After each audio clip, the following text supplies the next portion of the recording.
and began to another episode of Healthy Fruits and Strategies with a travel hero today.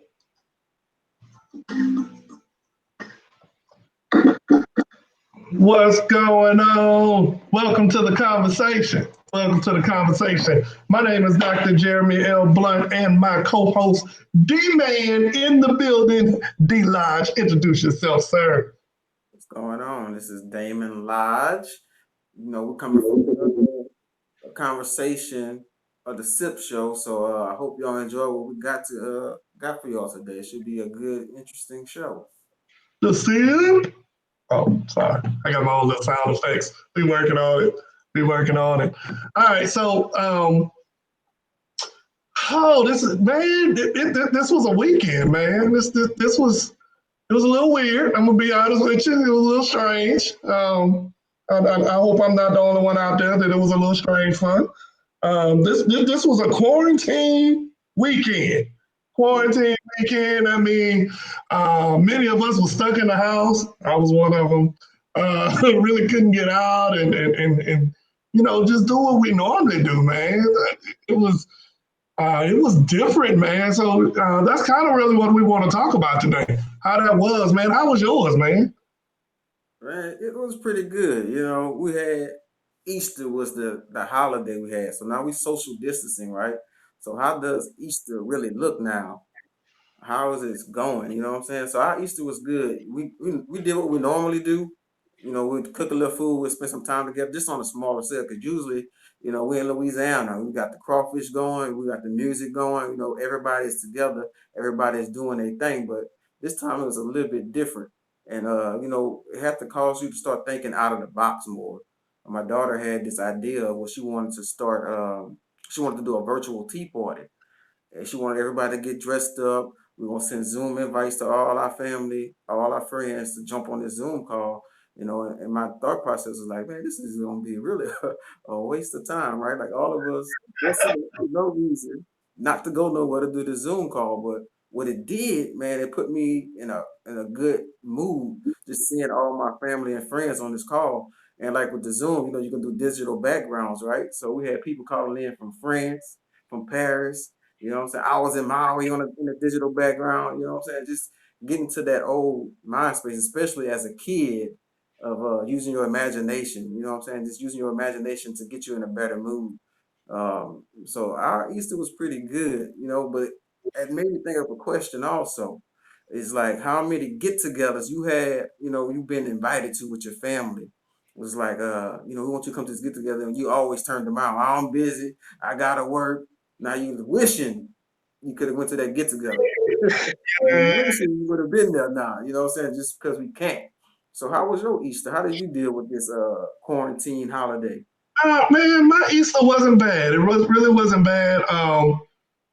I really spent the day just hanging out. Me and my girl just hung out and watched TV. And I will say this, I attended about 3, 4 different church services.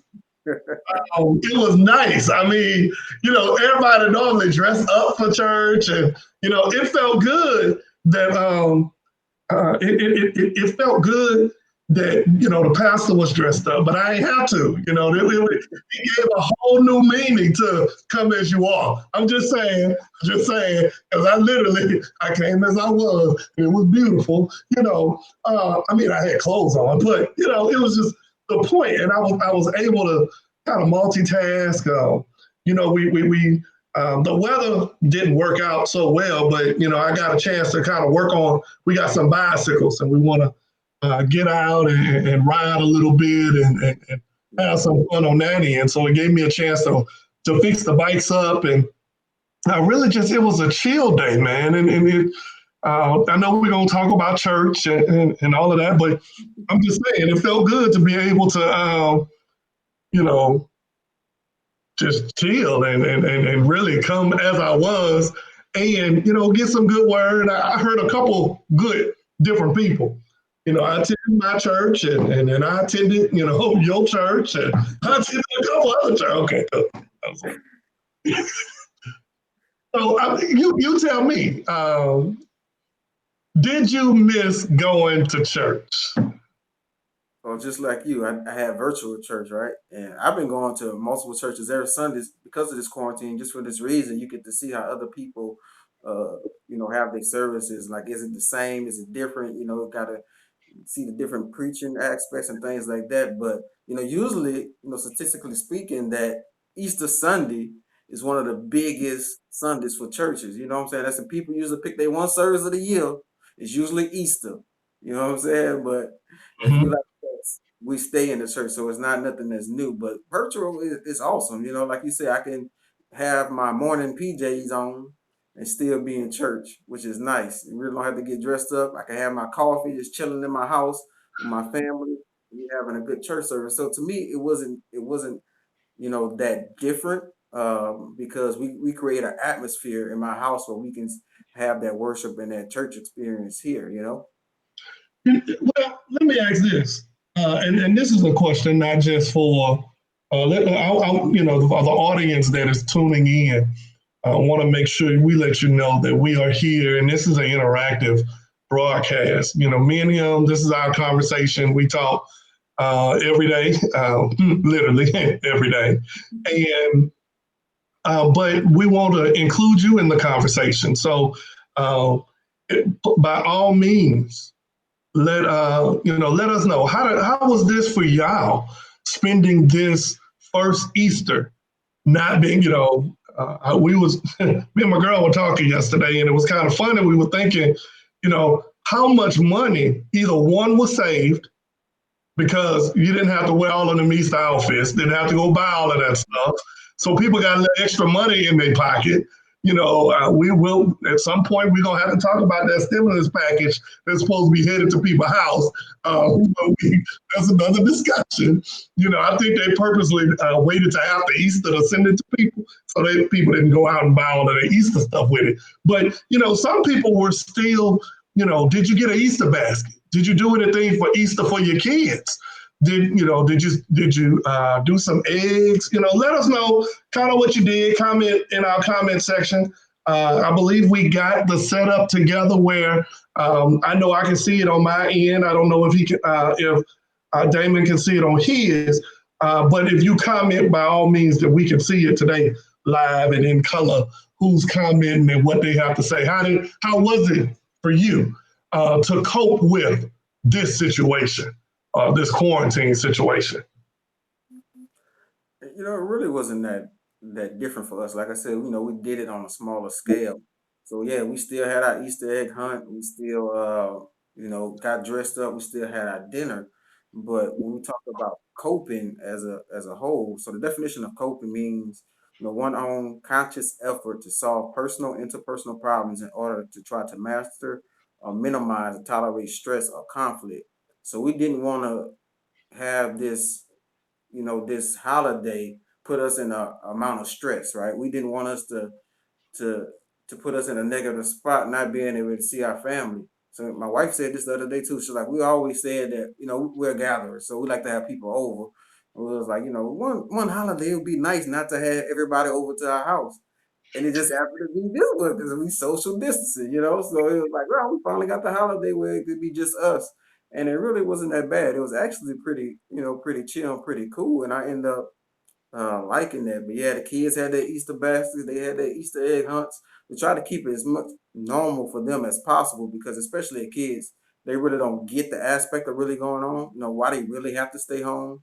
Why we got to do this school online when I could just chill and be on YouTube and stuff. So we trying to give them some good coping mechanisms to try to cope in this way in positive ways instead of taking everything negative. That's good. By the way, your wife kind of gave you away. She said y'all definitely still had baskets.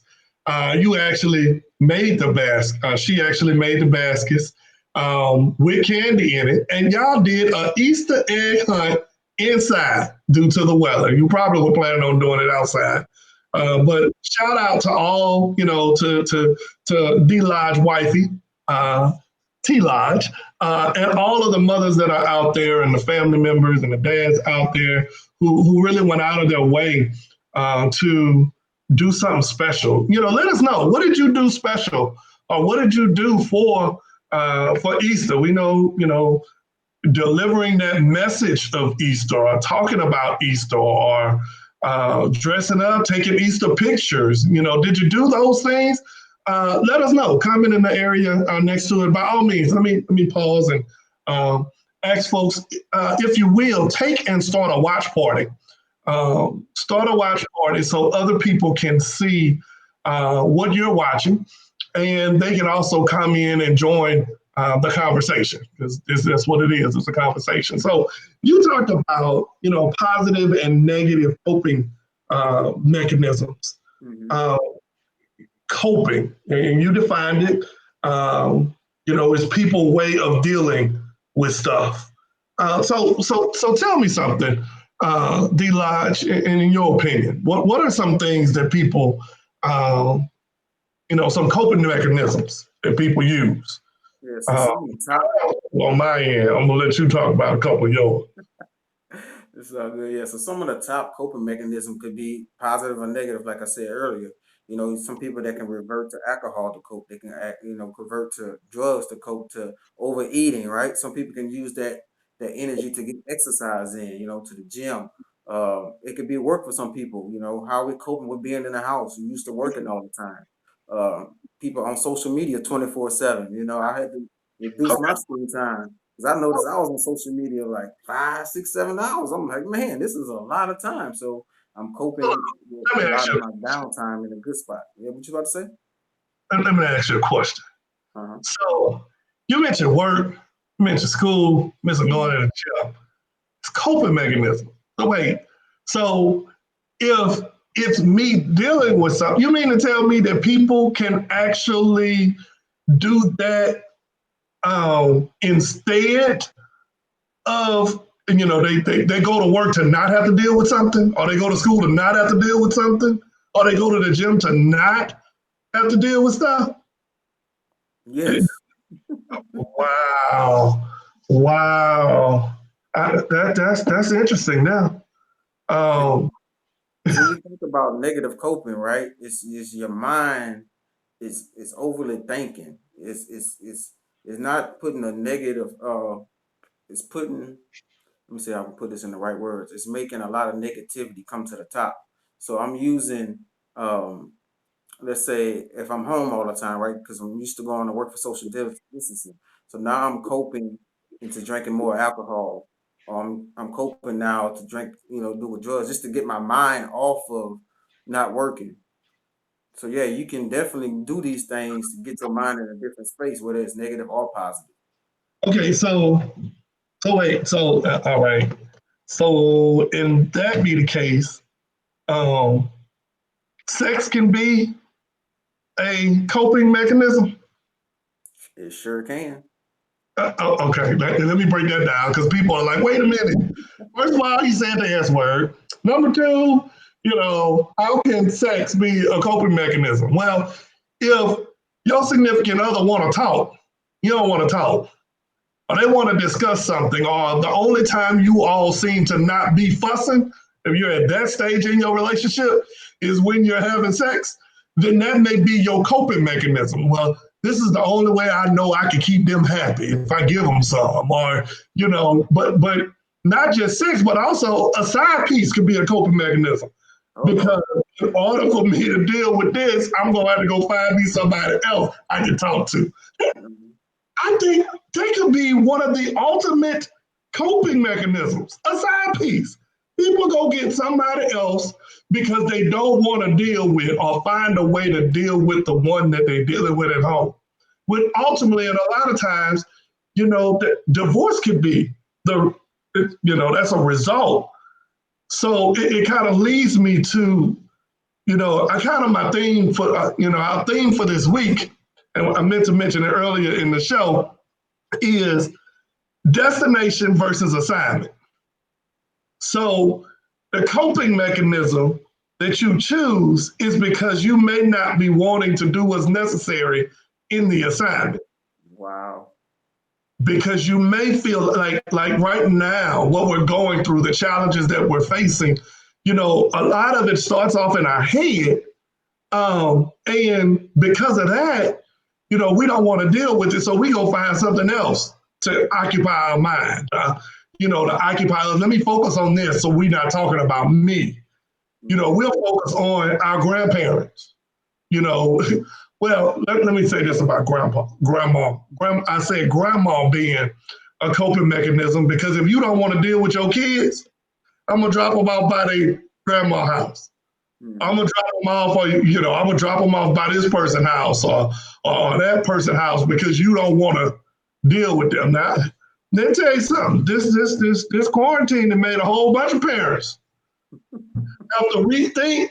Some of them they rethinking parenting because the going joke to everybody is about school and teachers and how much we respect them now because you have to deal with your own kids every day.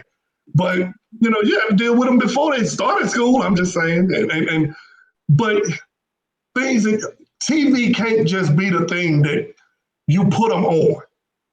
You see that a lot, and there's a lot of studies that are out there about kids that their or parents that they just took their kids and stuck them in front of the TV because the parent didn't want to deal with them. Hello, that was actually a coping thing for that parent because then they when you don't know how to handle something, you look for the easiest target.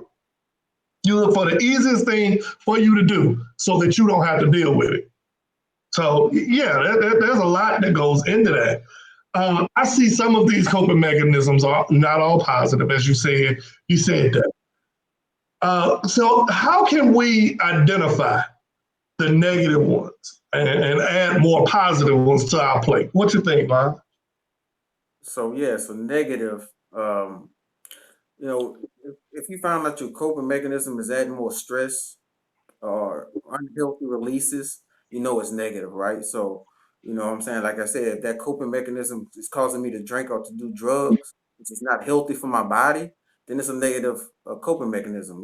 If it's adding more stress to my plate, it's a negative coping mechanism. So if you have those things of negative coming or these negative coping mechanisms, it's time for you to clear some mental clutter and maybe go see a medical professional.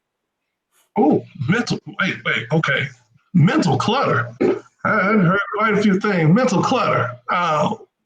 What is mental clutter, and how can you clean mental clutter out? So mental clutter is when your mind has too many thoughts going on, it's making it difficult to process things. So you can't really get a thought fully together to make the right choice. So you have so many things going on in your mind. It's like, man, I don't know what to do, right? So I think you have to find some good ways to get rid of some of this mental clutter, right? And I got a couple steps that I want to go through. So the first one is you need to share your story and your reactions with friends and family and begin the grief process. So in this process of grief, I definitely want to get your opinion on it because you are, hey, our friendly neighborhood medical professional. So how does somebody begin to process grief? Uh, there's a couple different things. And one of our later shows, we're actually going to do a show when we were preparing for this and thinking about this conversation today. We actually know that there are a lot of people that are dealing with grief right now, and they're dealing with loss how real this is. There's actually stages of grief. And there are stages that people are going through. And before I go into that, let me shout out healthcare workers that are out there. I see Stephanie has commented and she's tuning in. She's an essential worker, and she has shared some of her thoughts and some of her feelings about things that are going on and how important it is for us to really listen to the information that's being put out there. This is a very emotional time for a lot of people. So, be appreciative, follow the directions of the information that they put out. I ran to Walmart because I had to get something for the bike to fix it.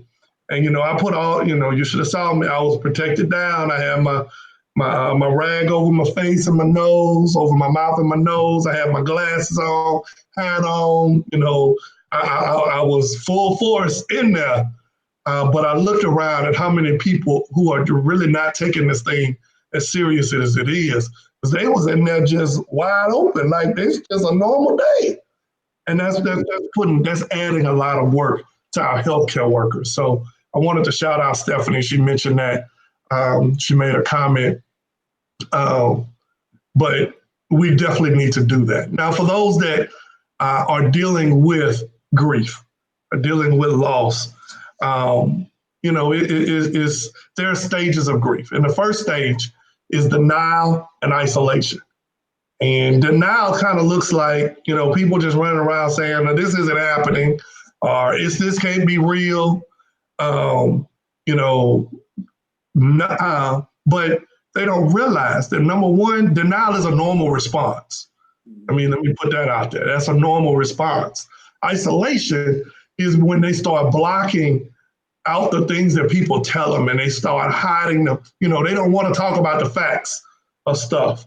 And the fact is, there are people that are dying from this situation. And I know one of the really controversial subjects right now has to do with religious services. Mm-hmm. And, pastors, and there are some that are having church, some that are not having church, and some of them are, they're live streaming and so it's a very controversial subject, and it's not my place. And so one of the things we don't do here is judge people.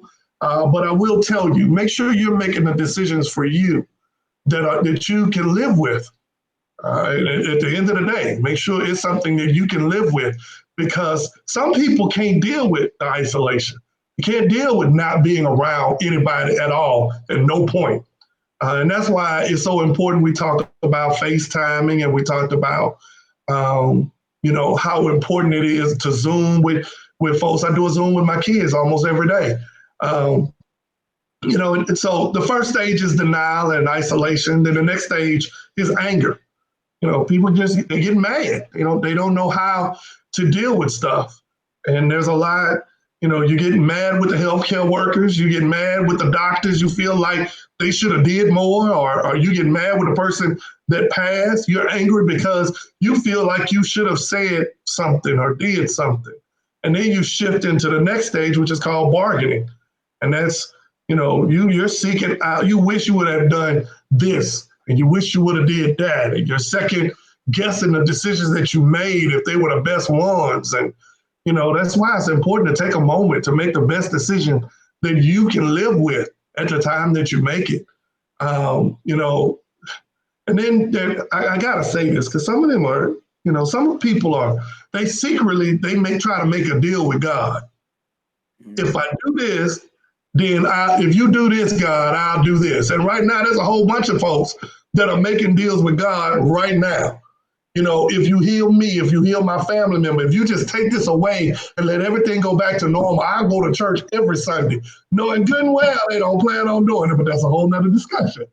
But what they're really doing when they're trying to make a deal with God or the creator or a higher power is they're really trying to just postpone the inevitable. Mm. Instead of dealing with what is going on. It's a serious situation that you're coping with these things. And the next stage is depression. Now, there's two forms of depression.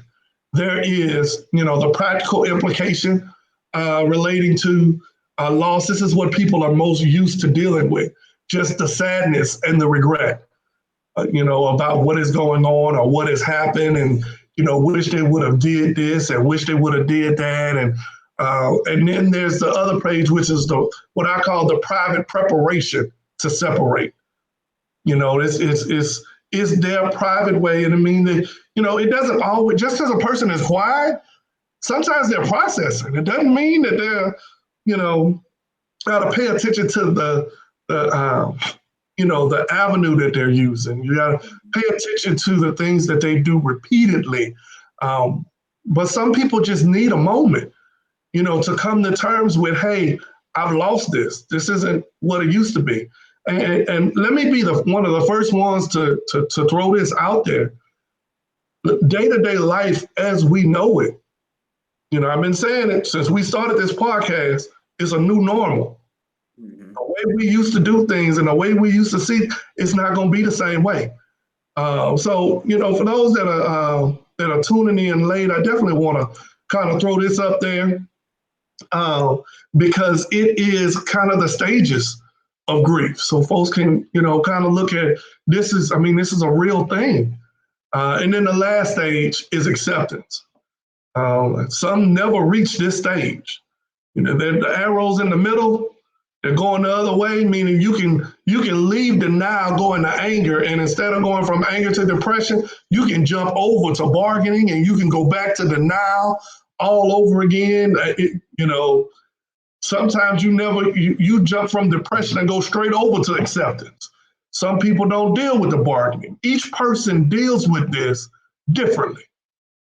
Everybody deals with it differently. So as they deal with it differently, um, it's important to make sure that you understand you got to take care of you. Give people time to deal with the stuff that they're dealing with. Seek help. That's grieving is a personal process that has no time limit, nor one right way of dealing with it. There's a lot of ways, and all of us deal with things differently. D Lodge, what you got? Man, yeah, that was good. I know when you got to the point you talking about bargaining, right? I remember, a lot of people, including myself, I used to do this. You treat God like as a genie. Like, God, I wish that He's just gonna make these things happen when you don't try to build a relationship with Him.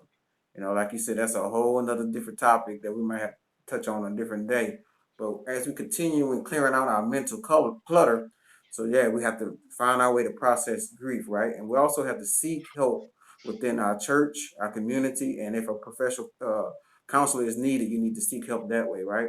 And you also have to take care of yourself. We talk about how they cope, how people cope negatively. You want to cope positively, right? You want to exercise. You want to eat right. You want to take some time to clear your mind, to have some relaxation or some meditation or reading a book. And the last thing that think we need to do to help declutter this mental clutter is surround yourself with family and friends on these Zoom calls, on this FaceTime. I had, like I said, for me, when my daughter had this idea to do this tea time, I'm like, man, this is like ridiculous, right? I gotta get dressed to sit around this phone, but it put me in such a good mind space. I was happy for the rest of the day.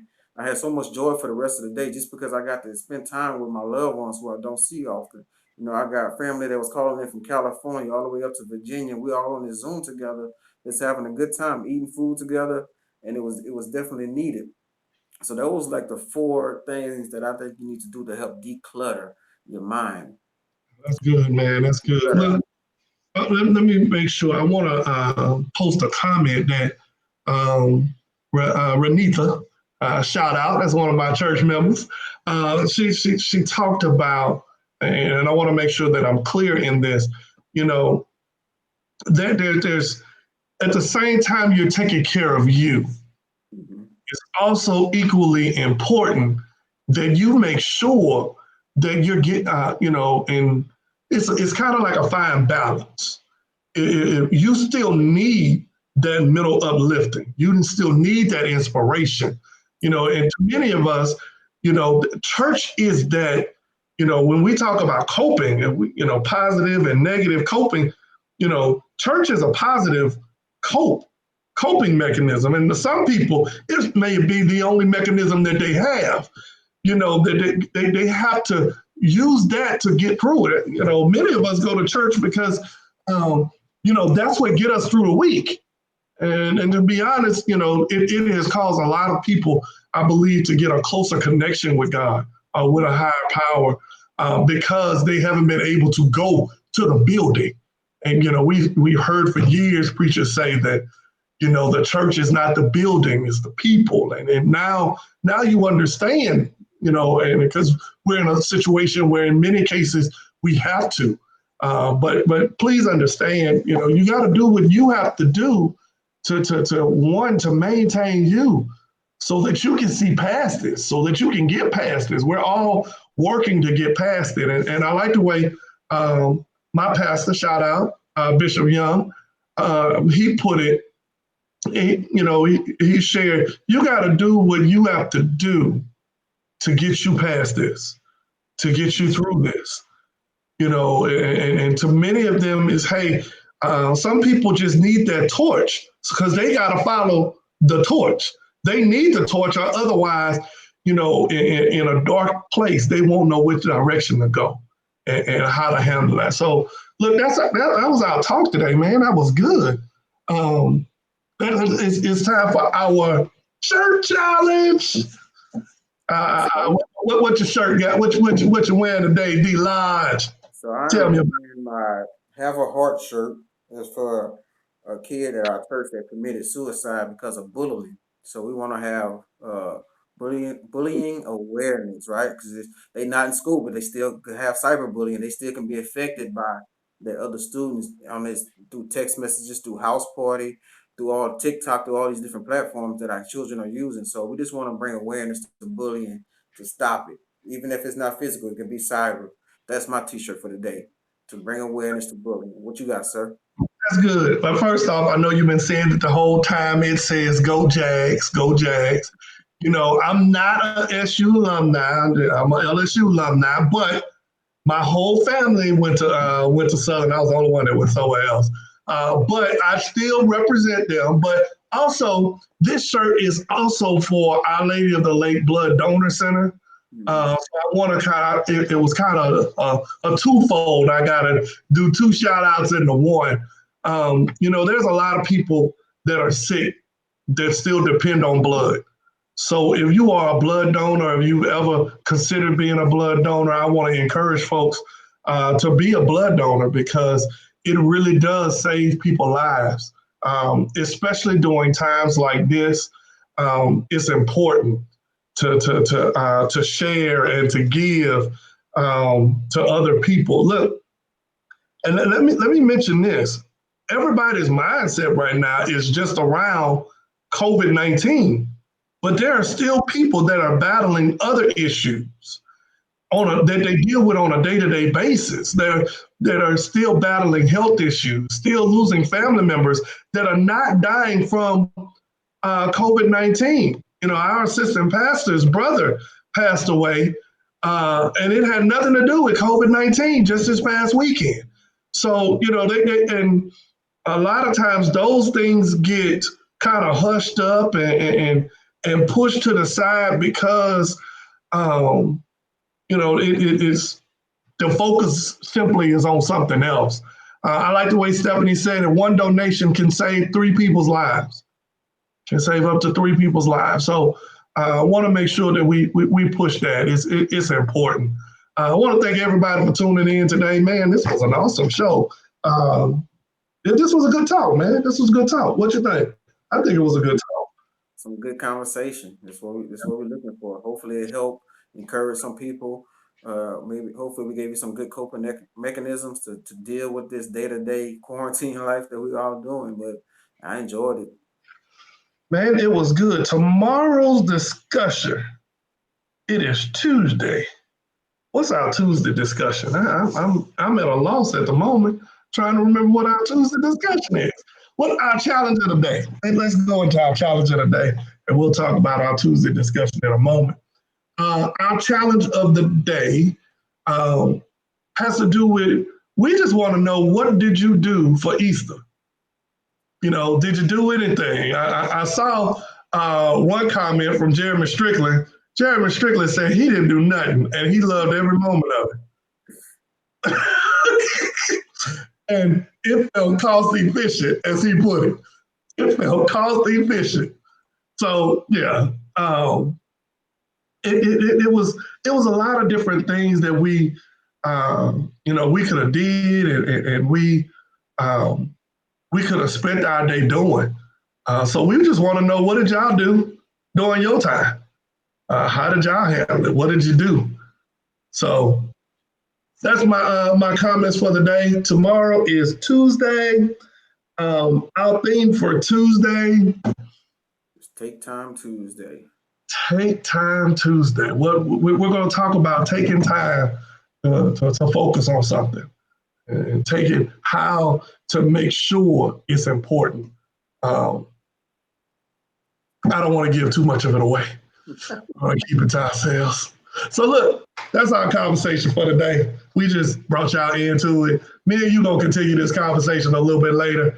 If you enjoyed the show today, by all means, share it, like it, give us some thumbs up. Thank you for tuning in. We'll be here tomorrow, same time, same channel. Me and my man D Lodge. We enjoy it, and we'll see y'all next time. Peace. Thank y'all.